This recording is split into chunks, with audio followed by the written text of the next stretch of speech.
You'd be really hard pushed to find a group of children who perform more poorly than looked after children. Well, if you actually have a look at Bradford, for example, last year I think only something like 6% of our looked after children aged 16 who took GCSEs actually gained 5 A to Cs. When you compare that with something like just over 50% for the whole of Bradford, you can see how they're just not performing. This is a student house. I'm at Hull University and I was in foster care. That sort of means that any foster kid who's clever enough and who's got the right attitude, which schools can help them to develop the right attitude, they can do this. I think that stigma should just be dropped right now that foster kids are going to fail because, well, we're not. Jason went from Hanson School to university despite being a looked-after child. That's a rarity, so what's the school doing right? We've created a guidance system in the school that includes student support leaders who are non-teaching professionals working with each year team. Year team's also supplemented by a learning mentor designated specifically to that year, and a looked after child would expect to receive individual attention from both those people at various times in their lives at the school as and when they needed it.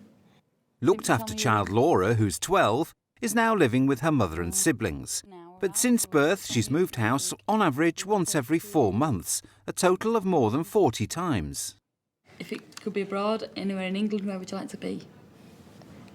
Blackpool. Blackpool, OK then, like Blackpool down. Why do you think you'd like to go there? Been before? Yeah, I used to stay in a hotel. Wow. She's lived all over the country and with different foster carers.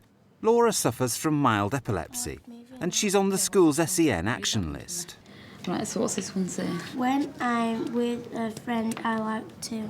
What do you like to do with your mates? What have you been telling me you do on corridors that makes you late for your lesson?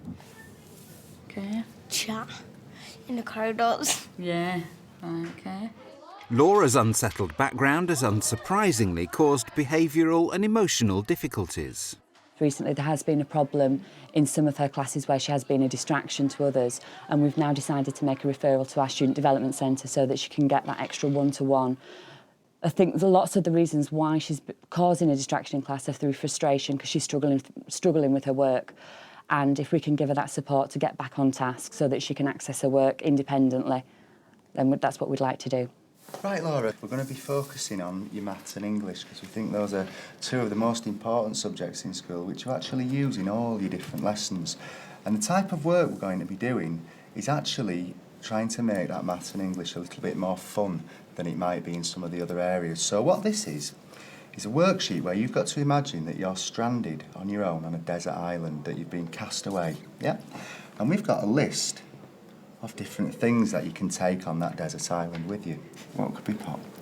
You need a first aid kit for your cuts or injuries. Brilliant. She's definitely improving academically. Laura has made great strides. Her reading age is now, even after only 6 months at the school, she's 2 years in advance of where she was at primary school.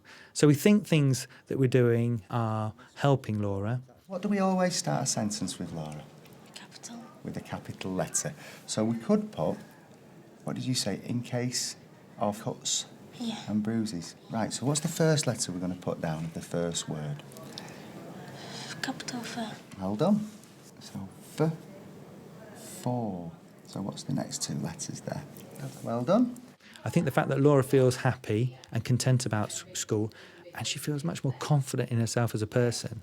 She's putting her hand up in class. She's doing things that we would sort of expect from other students, but she's now doing those things herself.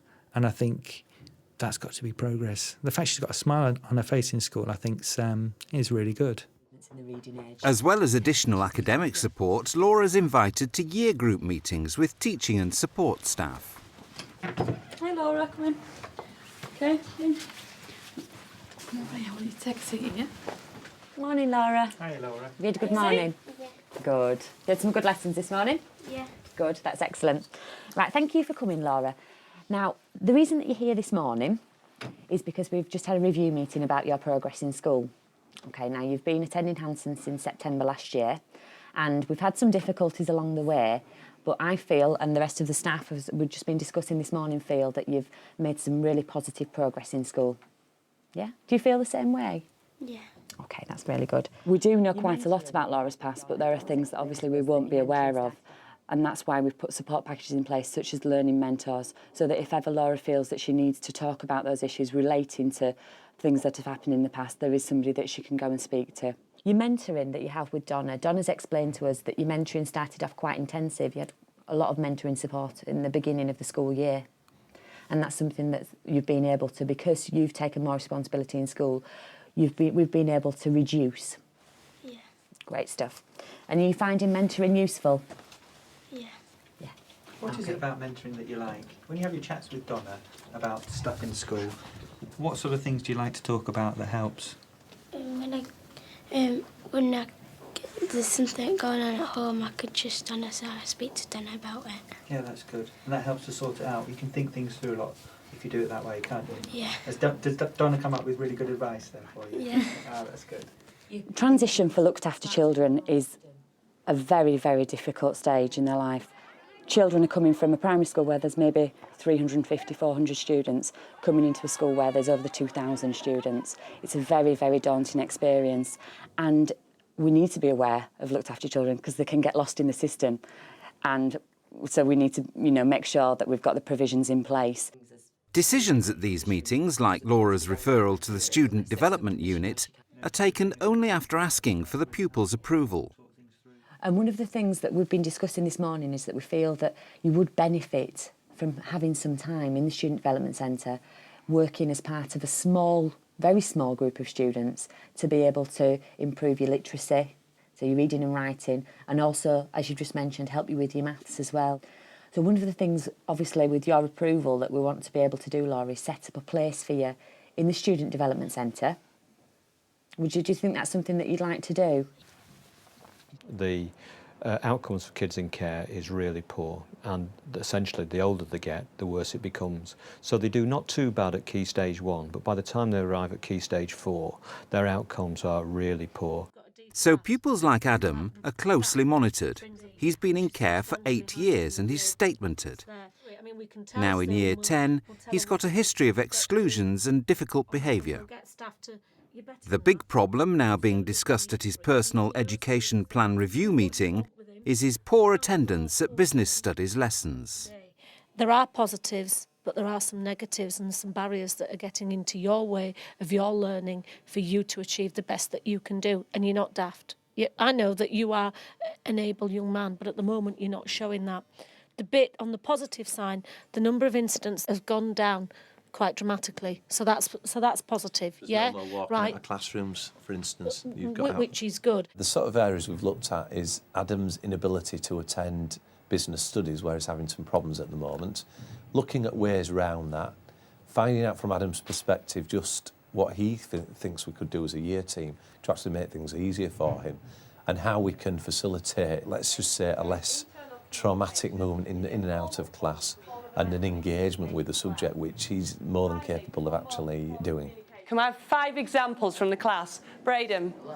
A letter, a formal business letter. Second one, Mark. So what aren't we addressing, Adam? Why aren't we getting to the bottom of it? Why aren't we solving it? Is the work too hard for you? Sometimes it is, but not all the time. Right, so we've got the support assistant to help you around that, and that's not shamefaced by using that. And you've worked with them, and you know that nobody takes any notice. So that's not the issue, right? So where do we go with the issue then? Why isn't it still working? Why aren't you making a success of it? I don't know, I just don't really like the lesson. Away from school and with help from his social worker, Adam can access his EPEP online and make his own views clear. In Bradford, we decided to go down a new route to do with an electronic PEP to try and solve many of these problems that we've seen where children don't engage with personal education plans. And also the professionals involved find them very turgid and dry. So we're hoping with this new initiative and with the electronic plan that this will mean that we'll have more information about kids, and also they'll actually enjoy completing them. And this will enable us to keep a tighter rein on the performance of each child, and if there are problems we may be able to identify them early, because early intervention means the prospect of a better outcome. I mean, we can go back and change these anytime we want. You're not fond of business studies, are you?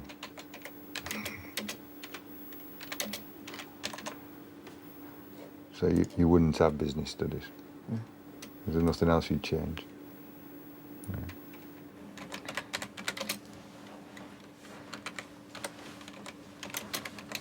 World of work. We were doing the personal assessment part of the EPEP. In the past, it's been a paper, very dry, lots of me asking silly questions and Adam sitting in the corner being quiet. And this way, Adam can pick the cartoon character that's asking him the questions, the background, and he gets to fill it in himself and can go online and fill in the bits without me sitting over him, even if he didn't want me to. It just makes it a lot easier for Adam. Do you find it difficult to concentrate in class sometimes? Yes. That was a quick one. The electronic PEP is available to everyone involved in Adam's care, and support staff can also access it online.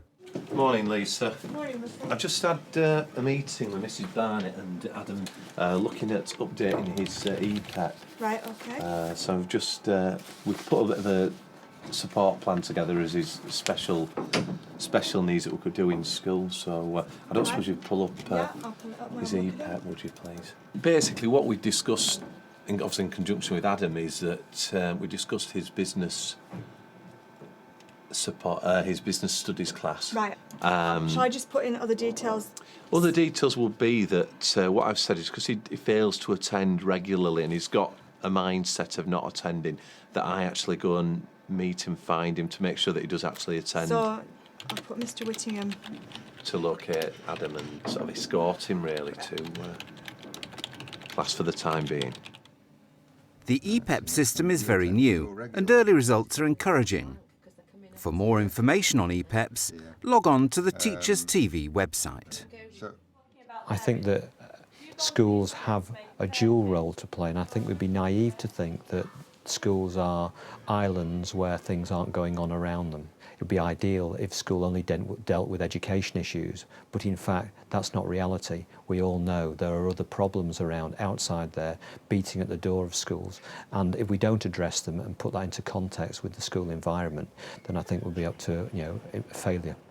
Former Hanson pupil Jason, who's visually impaired and suffers from Asperger's syndrome, is reading computer software development at Hull University. He's perhaps proof that not all looked after children have to fail academically. Hanson always says, OK, so you fostered. Basically, if you had any issues, you could go to your form tutor or a learning mentor, and they would instantly understand what was up. They knew that you were fostered.